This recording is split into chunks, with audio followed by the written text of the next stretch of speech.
You know, opal cutting is one of those pursuits where sometimes if you get started off on the wrong foot, you can get kind of discouraged. And you know, when I got started, you know, I thought the doping part of opals was something that was really easy and wasn't even worth a mention. But whenever I have people come over and I've taught them how to cut opal, that's kind of one of the things that they stumble on most when they get home and try it for themselves. And whenever they come back and say, hey, you know, I didn't quite get this or whatever, this is one of the things that they didn't quite get, because if you can't get this stone to stick to the stick, then everything else is going to be hard for you.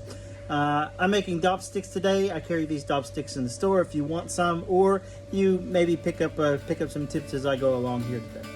Now, I've tried all kinds of different material for my dop sticks. I've tried metal, I've tried hardwood, I've tried you know, chopsticks. I've tried all kinds of stuff, and the ones that I keep coming back to for everyday use are made out of skewers.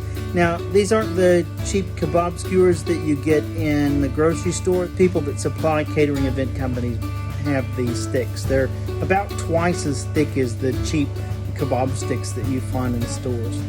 Whenever I do it, I use a dopping pot like this, but for years I just used an old spoon.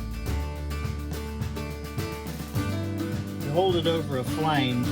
Soon it gets warm enough so that you can dip your stick in there. Now, a little hint here is that the hot wax likes to stick to hot things, right? Hot wax to hot stone.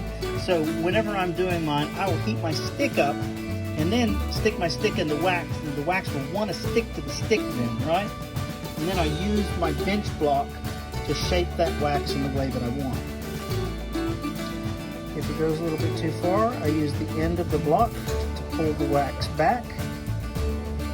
If it's too much out, I use the other side of the block to push the wax in, right?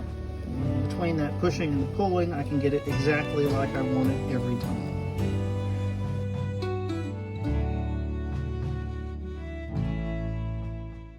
Go straight into water, cool it down so it doesn't have a weird bend for shipping purposes.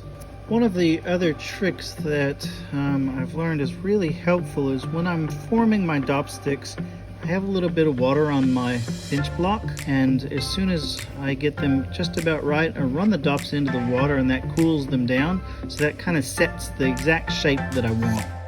Now, the other part that often catches people up whenever they see me on the machine, they see that the stone spins constantly, right?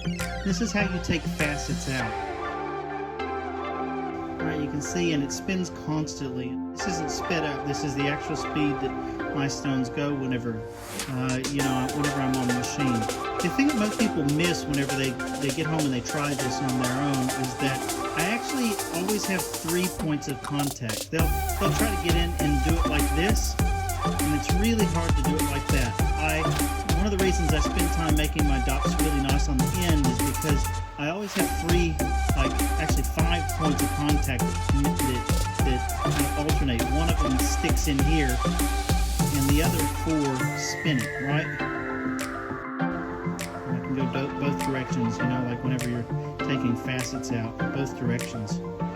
The other thing people get caught up on is they try to use a dop that's too big. One of the reasons I use these small sticks is because when the sticks get too big, it's almost impossible to keep them in continuous motion. This is like the motion you just gotta learn, you know, when you're not cutting, if you're sitting at your desk or something, just bring a dop stick with it's got a stone on it.